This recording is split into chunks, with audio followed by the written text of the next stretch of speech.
What's going on, guys? Aaron from Top Tier Gaming here, and today I'm going to be bringing you a Witchcrafter deck profile. So Witchcrafters for the new format, yeah, it's a deck with a lot of potential. I think the deck is actually really slept on as like a strong roguish pick. I think people have like this sort of idea that it's not a very strong deck, but it honestly can just grind with the best of the decks because it has a serious grind game, and can be super powerful with a couple of its very strong power cards. And yeah, I just have been playing the deck for a while now. I really enjoy it. I like to have fun with it. And it's a really cool deck. But before we get into the deck profile, in the description we have our Discord and our Twitter link. The Discord has been doing really well lately. We've been having a bunch of people just hang out, have a good time. So if that sounds interesting to you, please check the Discord link down below. And yeah, if you do like Witchcrafters, feel free to subscribe. And yeah, I'm going to get into the deck profile, go into the extra deck, and just talk about how I think it does this format and what I think it has going for it compared to other decks. So starting off, we have 3 Witchcrafter Shmieta. So all of the small Witchcrafters do the same thing. They can send a spell from your hand to the graveyard and tribute themselves as cost to special summon a Witchcrafter monster from your deck. That's what all the small level 4 and under Witchcrafter monsters have as an effect, which is very, very important for tutoring into other Witchcrafters or your big Witchcrafters. The best thing about Shmieta and why she's our best starter and we're maximizing her at 3 is because when she is in the graveyard, you can banish her to send a Witchcrafter card from your deck to the graveyard, which is super relevant for quite a few different interactions. But yeah, this is why we maximize this one. They all have a different banish effect, but their on-field effect to special one from deck is all the same for the small Witchcrafters. We'll call them the little witches. Then we have 2 Petore and 2 Jenny. The 2 ofs here. So these are both really good enough to like play at 2, and this, they're just small Witchcrafters, so they're starters. Petore, when she's in graveyard, you can banish her to draw a card and then discard a Witchcrafter card, but it has an Allure of Darkness restriction in the sense that if you don't have a Witchcrafter card, you have to discard your entire hand. And then Jenny is really, really interesting, because you get to banish a spell and Jenny from your graveyard to activate that spell's effect as Jenny's effect. This is really good to get around the clauses of like these spells can only be activated once per turn, because you can use essentially 2 spells in one turn with the same name because it's Jenny's effect using it, not the spell, which is really nice to be able to get extra holidays or additional searches if you so need them. Overall, Jenny is just one of like the best small Witchcrafters for that reason. However, she does require you to have like a good spell engraved to use her, so she's not as just generically good as Shmieta. And then lastly, we play 1 Poterier. I like this card. It's sort of, not everyone plays it, but I've been playing it in all of my Witchcrafter lists recently, at least for all the deck profiles I have on this channel, because I just think she provides a nice additional effect in your grave. On field, she does the exact same thing as everything else, but she provides, first of all, a different attribute, which Earth is relevant for some things in the extra deck, but as well as just like if you discard your hand, you can add stuff back because you have 0 cards in hand. Well, you can banish her from graveyard to add a Witchcrafter card from your graveyard to your hand, but you must have 0 cards in hand to activate and resolve that effect, or at least to activate it. So she's going to come up the least often, but because she's just like a one-of, you can get access to her whenever you want through your other Witchcrafters. So yeah, definitely no reason not to play Poteria, I think, and I just see people still not play her, and I don't know why, but she's really good. On to the bigger Witchcrafters. 1 Madame Vare, kind of like the all-star of the deck and the main boss monster, but also 2 Heine. So why 2 Heine is pretty much because she is the Trident in a sense. You can send a spell to the graveyard to pop 1 face-up card your opponent controls, and yeah, that's really good because it's just a form of interaction on your opponent's turn. You want to ideally set up a Madame Vare and a Heine on your first turn if you can, or through whatever means necessary, and that's like that's 2 interrupts at least, because Madame Vare is a huge skill drain, and she can power up your spellcaster monsters when they battle by revealing spells in your hand, which are both really good effects. These are very powerful cards, however you don't want to draw them, so we don't want to run too many Witchcrafter monsters. But the coolest thing about Heine and why we run 2 of her is the fact that if there are 2 of her on the field, only she can be targeted for spell or for effects. So to read the card text here, your opponent cannot target other spellcaster monsters you control with card effects. So if you have 2 of them, it's sort of like a dupe lock. You cannot be targeted, essentially. Your monsters can't be targeted, which is very, very nice and is why we choose to play 2 Heine. And that is it for the Witchcrafter lineup. Then we have, finishing up the monsters, 3 Gamma and the Driver, of course. So you don't want to play too many hand traps in Witchcrafter because you need spells in your hand, not monsters. If you like start with a bunch of hand traps, you're in a really bad spot. So we'd rather play Ghost second, like board break cards, than a bunch of hand traps. However, Gamma we still play because it gives you access to the best card in your extra deck, which is Chaos Ruler. Absolutely bonkers card in this deck. And then it also allows your Witchcrafters to not be hit by Ash Blossom. Because they tribute for cost, you'll have no monsters on your field, and you can just Gamma their Ash. Very, very important card for playing around sort of those effects, and also which is like just a good card going second if you do happen to see it. So Gamma's the only hand trap we play, definitely like the most impactful one, and just the one we're going to play. Now on to spells. It is quite a hefty package, and it also is slightly expensive, but I'll give budget options because Witchcrafters are more of a deck that, you know, anyone wants to play, they can. They don't really want to have to spend a lot of money, but in this build, I have 3 Pot of Prosperity. It's just like the best one. The only thing it really conflicts with that you do need to be aware of is your Patore in your graveyard. But yeah, Prosperity, just find your starter. Find your best like spell you can discard if you already have a starter. Most importantly, it searches for the main card of this deck that I'm still playing. If you've already seen one of my Witchcrafter lists before, you kind of know what I'm hinting at. But yeah, Prosperity, just one of the best consistency cards, and if you draw multiples or you don't need it, it's of course a spell that you can discard for Witchcrafter effects. But you can definitely play things like Extravagance over this. The extra deck isn't really super important, so Extravagance usually doesn't hurt. But yes, 3 Prosperity. Then for Witchcrafter spells, we have 3 Witchcrafter Creation. This is the Rhoda for the deck, so most of the spells mimic another card that exists in Yu-Gi-Oh! This one's Rhoda.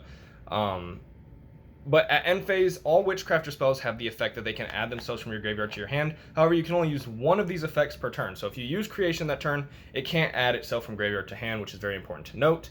But yeah, Creation, just being able to search your starter means, like, some people have been cutting this to 2 in favor of other Witchcrafter spells. I think this is the one that needs to be a 3 of, because I'm only running 8 little Witchcrafters, and if you don't see one, you don't have a play. You need to maximize the way to a play. Like now I run 3 Prosperity, 3 Creation, and 8 Witchcrafters. Hopefully I see one turn 1, because if you don't, you essentially lose. So I think maximizing on Creation is correct. Some people have been cutting it down to 2 from what I've seen, but yeah, I just think it's better to play the 3. Next up to Holiday. This is the one I've seen people play 3 of in place of the 3rd Creation. Holiday's really good. It's a Monster Reborn, which is great for extending or making sure you see your Madame Vare Heine end board. But, you know, you can like use this with Jenny, and that's where the 3rd one comes up for me, is when you're like running low on resources in the grind game and you've banished too many of these off Jenny, and you don't have your trap to like restart the engine. It can be tough. But I don't want to also brick on this turn 1 without seeing a starter, and you just can't use it because it's a Monster Reborn only for Witchcrafters. But yeah, that's sort of the reasoning for 2 of this card. And then 2 Unveiling. This one it's like a way to special summon from hand. But then, so it special summons a spellcaster from your hand, and then your opponent cannot respond to spellcaster effects that turn. Or actually, it specials a Witchcrafter from hand, my apologies. But spellcaster monsters' effects cannot be responded to after this effect resolves, which is really, really good. It's a way to get the big ones out of your hand, which is very nice. But yeah, you also just want to see Witchcrafter spells. Some people play 3 of that. I feel I only have room for 1.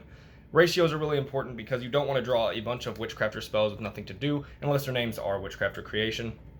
Some 1-ofs. We have the 1 Draping. It's sort of like a Trunade. But this card's really good because if it's in your graveyard and you have Jenny, you can out cards like Anti-Spell Fragrance, or Imperial Order because, you know, it's a monster effect being activated, or you can chain this thing to certain things. It's a really nice form of backer removal, and that's why we play it. The 1 By Street, honestly, probably the best Witchcrafter spell in the deck. It's the one you want to set up the fastest because it kind of protects your board and provides an extra form of protection so that your board doesn't lose so easily to certain cards. And the 1 Scroll. So I'm not playing Collaboration in this list. You can play it over the Scroll. But I like Scroll. It's another continuous spell, which can be nice. It's just a free discard, essentially, for most of your effects. But in grind games versus certain decks, you can also pick up draws, which is cool, as long as you don't, or if you haven't activated Prosperity. But yeah, this is the Witchcrafter spell lineup. It is 10, I believe, 10 Witchcrafter spells. You can definitely just add a Collaboration and play 11.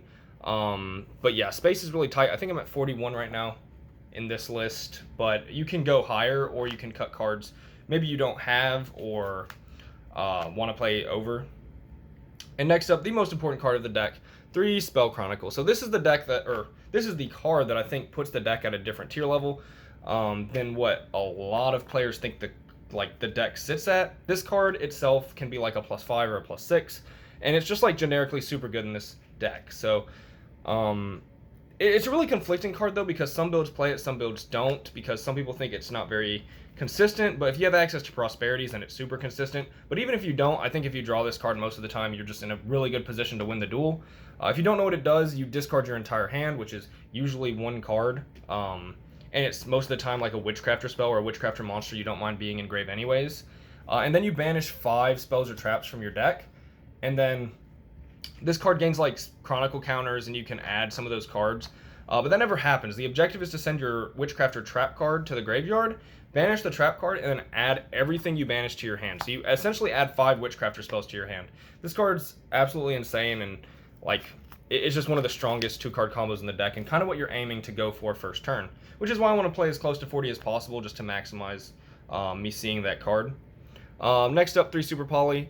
Again, we're not playing hand traps, except Gamma, so we need to see like good board break, go second cards, and your extra deck's pretty much free. So this card makes too much sense in this deck. You can just, you know, wipe boards, and then it's also a spell, so if you don't need to use it, it's like not terrible to draw because your Witchcrafters can discard it.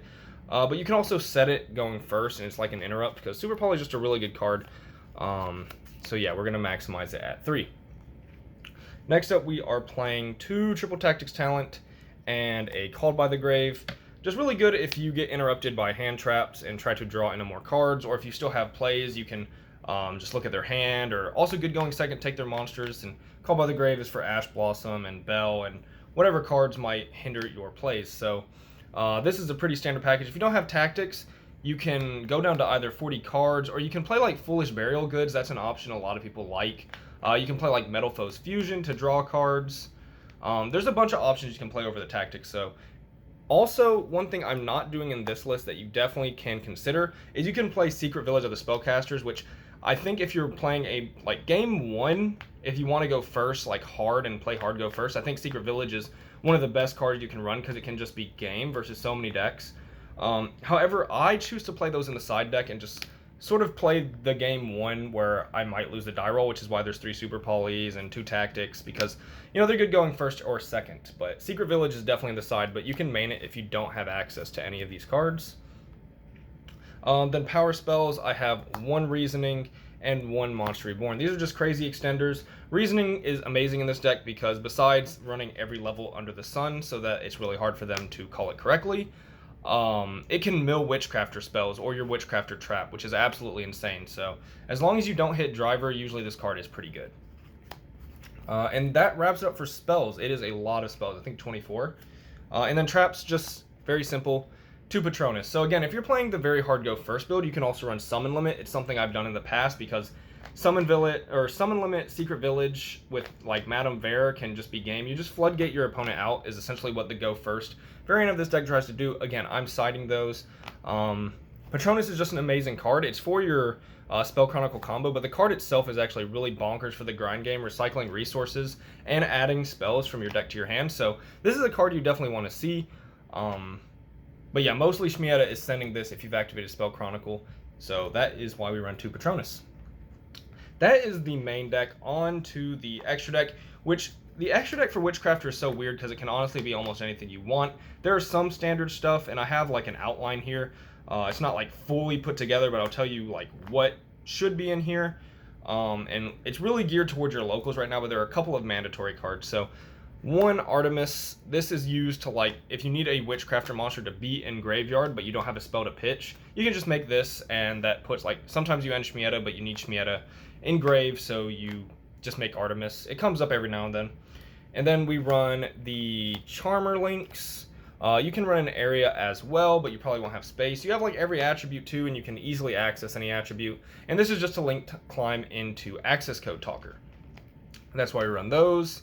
The Selene, because, you know, you make your Charmer, you bring back their monster, you make Selene, and then you're running a billion spells, so usually Selene is very, very good and can just, again, bump you into Access Code, which I don't actually have on me, but if you have Access Code, you definitely need to play the Access Code. This will be the Access Code. Other links you can run Verte Anaconda, so you can do Super Poly plays into, like, go second.